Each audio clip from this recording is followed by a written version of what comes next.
Hey everyone, Alex Italander here. Before we get this week's Behind the Ostium started, I just wanted to talk about the Ostium sagas. It's a spin-off series I've come up with where Steve finds an ancient tome hidden in the Ostium network and begins recording the stories within its pages of people going through Ostium doors and getting stuck in whatever time they're in. Right now it's only being released on our Patreon. However, you can get instant access to the number of episodes already released by becoming a patron at any level.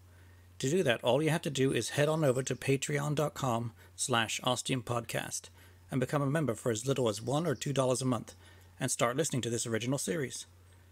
New episodes are released every week, and the Ostium Sagas is going to be running for a long time. Once again, that's patreon.com/ostiumpodcast. Okay, on with this week's Behind the Ostium. And now we're back with another Behind the Ostium, and this time we're diving into Episode 37, Say Hi to the AI. So the title, I don't know if you've noticed much about the title, Dwayne, and notice it's all in capitals. I wrote down all in caps. Does that mean something? Other than I wanted something funny and jokey and kind of weird and basically something totally different because the show goes on a new, not necessarily a tangent here, but it goes in a new direction, I'd say, at this point. And so that's why I wanted to have something look different with the capital letters. It looks different to your usual title reference, things like that.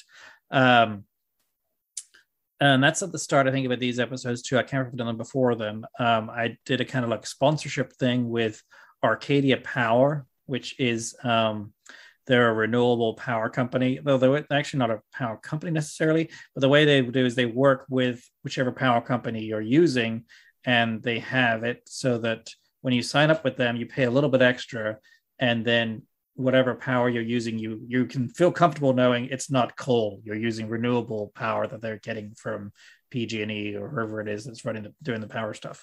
But it was my first chance to kind of do these ads and try and promote it for my sponsor, but also do kind of in-show ads with the characters of Jake, Monica, and Steve joking about the Ostium network and what it's like when they want to get, how does the Ostium network be powered? What's the best way they can do it? Or if they use Arcadia Power, at least it'd be renewable resources and wouldn't be harmful with the environment and stuff.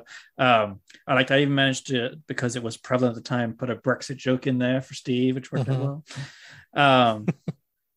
So getting back to the episode, so we have Jean, which is our first new character in some time. I was trying to think. The last character I thought that we only had for a line or two was Dr. Kimura a number of seasons ago. But otherwise, there hasn't really been any big new characters in a while. And I knew as I was writing this character that they were going to be a new part of the show, like as big as the other characters to some extent. And having them be an artificial intelligence, I knew it was going to be the Ostium power version of an artificial intelligence and had to be something different and crazier and bigger and, to number 11 or whatever for as AIs go. But it was also going to be a balance between having them want to almost be human and have sentience, or already have sentience, but also be more than that and have a connection with humanity because of the kind of situation they were in with the Ostium network and with the people they were always interacting with. You may have noticed in a few of these episodes that the name was said a little differently each time, from Zhang, Zhang, and Zhang is the actual proper way to say it is how the voice actor Emily Wong says it, because she knows exactly how to properly say it, and she does it in a special way. But Zhang is as close as I can get to saying it. But it shows that sometimes you have issues when you have all your actors remote recording with trying to show, how to say certain words. I've actually even started now with certain words where if I know it might be a little tricky, I will pre-record me saying those certain words and send them along for the voice actors. But also now that's changed with the pandemic and the rise of the great head of Zoom, that we've been doing our recordings now via Zoom, as we are literally right now, but also going over the script and being able to correct voice actors that way and get things right the first time round. Um, I again, as I was writing it, this was one of those things I realized for Zhang, that they were the person, and I'm quote fingers here, who interviewed Monica and Steve to employ them for the Ostium network. It was one of the things that I was writing. It's like, oh my gosh, that's a thing where I wasn't like, oh, this is a plot point. It was, oh, I guess that's the character revealing themselves, and they're that person too. Wow, that's crazy. And again, having a mobile human-like form, body form, robot form for Zhang is another fun little sci-fi trope to play with there, which we haven't seen since, but we may see again at some point in future seasons. The mention of the cafe, I can't remember if I mentioned it before when we talked about that episode, but the Domago Cafe in Paris is a Amelia Project podcast reference. Did you get that, Dwayne? No, I didn't. Okay, that's where they love their hot chocolate from Domago. I wanted to make it clear right away to show the kind of intelligence level for Zhang, that they knew right away that this is Jake Fisher and not other Jake, evil Jake, even though they seemed like the same person. That they knew exactly what was going on with each Jake, and that this wasn't that Jake, but that was okay. And with having Zhang here and knowing what they know, we can actually finally have a few answers revealed about the Ostium network, things we might never have necessarily found out, but having an AI who's been running the show for a long time, you can get those answers for a change. And also that Zhang knows everything with our characters going on. It wasn't going to be the case of, hey, come listen to our recordings so that you know what we've been up to. But because Zhang is a quantum AI, they've been involved in everything for a long time and know everything going on with the characters, so we don't have to catch them all up with that. It was a chance for me to talk about quantum theory and quantum entanglement, which I find fascinating and like to talk about to the best of my ability with my lack of any physics degrees. But it's one of those kind of like mysteries of life, I think, that it's fun to play around with and will come up in future episodes, I'm sure.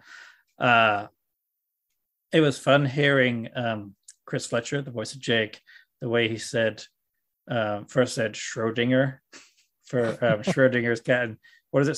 Schrodinger, I think he said, isn't it? Schrodinger. I can't even say it wrong.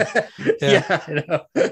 I think it's one of those things. It's like if you haven't heard it, you say it how you say it in your head. I think it was Schrodinger. I think it was like the G pronouncing... had a J sound instead of the hard G. Yeah, it was GIF and GIF. Yeah, exactly.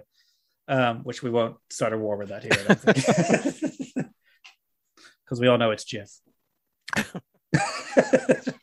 I answered either. Good. But again, it was another moment where I left it in there because it was a fun little character trait, but also had Steve mention it and be like, that's interesting. The characters soon learn that this artificial intelligence here is like the most powerful thing in the Ostium network and beyond the Ostium network at this point too, because we don't know how far it reaches. We learned that Zhang is aware of these same explosions that Jake, Monica, and Steve have been experiencing around the island, but they don't know the origin. So you have this kind of one-upping here where, oh, we learned that Zhang is this awesome, incredible AI who knows just about everything. Oh, they also know about these explosions, but they don't know how they happen. Well, that's scary, because if the supercomputer doesn't know, then we're in deep doo-doo.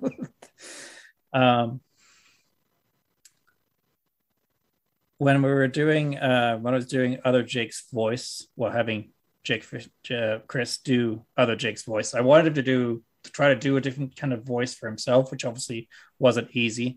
But then I also ended up messing around in Audacity or whatever I was using and dropped the pitch a bit, so it's even lower than Chris's voice, a lower, deeper, weirder voice that I think worked well to make it seem like different from Jake Fisher to be other Jake.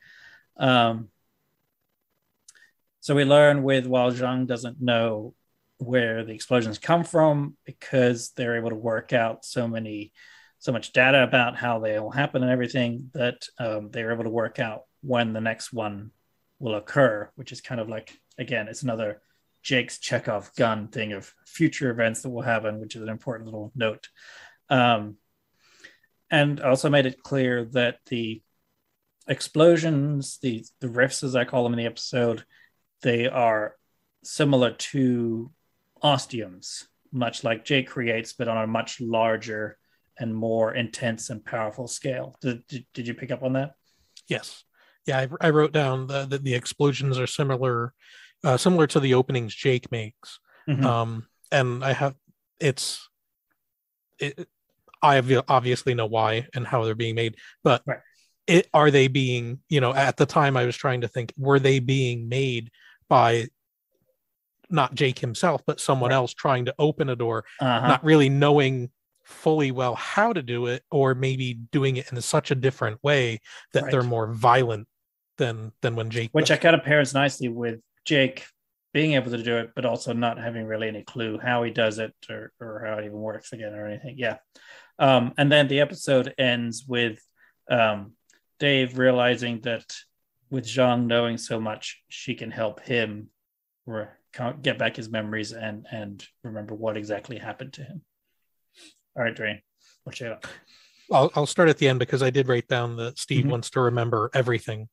And the prompt was, I believe, "Are you ready? Or are you sure you want to?" And I'm like, and that makes perfect sense, because as a listener, we know a little bit about what's going on with his character, more so than he may. Yeah, definitely. So we understand the gravity of the question, because what's the computer going to say that we don't know as the listener, that's just going to freak him out completely and put him into a fetal position. Again, this is him kind of through the episode 2 and the previous episode getting to realize that this, he wants to remember and acknowledging that it may take a lot and a sacrifice and all these different things going on, but realizing at this point now he's ready for it. He's gone through the mental roller coaster of that and prepared himself as best he can. So I do have who's the boss? So Jake's the boss. Why is Jake the boss? Of course Jake would be the boss. I think this might just reinforce the connection Jake has with Ostium in every timeline, as we find out here with Zhang saying that they're maybe not listening to all of the recordings, but they're just aware of them. They don't have to go and listen to the recordings. They're aware as they're being recorded, or whatever. They're just in the ether, and Zhang has access to them. Or it's like in the movies where they have supercomputers or whatever, and they're like, I just read every book on the internet or whatever. Yeah. I know it all now. And we find out that I wrote down not not the originals. They're dead. Probably all of the people in this Ostium network. Is this Jake and Monica have visited the town of Ostium? Is that town of Ostium the same town of Ostium that was created by this timeline? Is this Monica the same Monica that was from this timeline? And I think the way that Zhang sort of just glosses over that whole possibility is very much in character with the way it's just a matter of fact. It's not even worth bringing up, to a super. And Zhang is known for so long, it's no biggie to her. Yeah, exactly. Exactly. Yeah, right.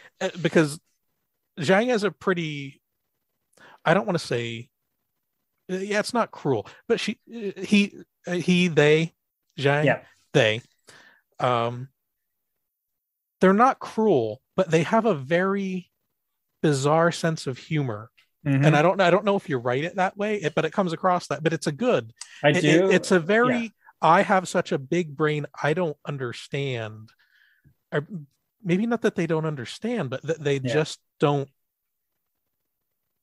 I don't know. I guess it's like when we're talking to an ant Yeah, it's exactly. Yeah. that's the I mean, relationship with Shang. And which AI robot did anything hasn't had a chip on its shoulder? to them, it's not a chip.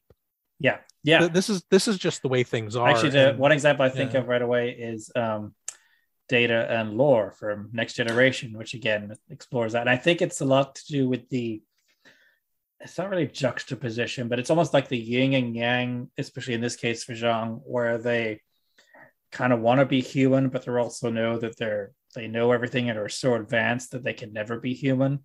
But they also want to try to be human to fit in with everyone else, but they also know that they don't really need to because they're a quantum AI, And that's kind of the conflict that Zhang definitely wrestles with if they wrestle with anything throughout each episode. It definitely in this season, and then more so later on, we find out that it's very, I don't know, I don't know a great way to put it. It's a very simple type of a concept, but you can see that the character wants to grow but doesn't know how. I don't know if that's a great way to put it. Yeah, I think it's so. Yeah, because I mean, especially as when you get to season 6, and then you will kind of learn more of Zhang's backstory and how they came into being and all this stuff, that you can kind of see that they don't have. I mean, if you talk about a human of being reared from a young age and all this stuff, that they didn't have that. It was a different, life to them, sort of thing. Yeah. Yeah. So I did have something wrote down that the explosions, the riffs, killed everyone before the other version of Jake left. And then I go back to my note that they're similar to the openings that our Jake makes. And was it something the evil Jake was doing? Possibly. Well, again, you get some answers in this season, but as we know now, you get more in season 6.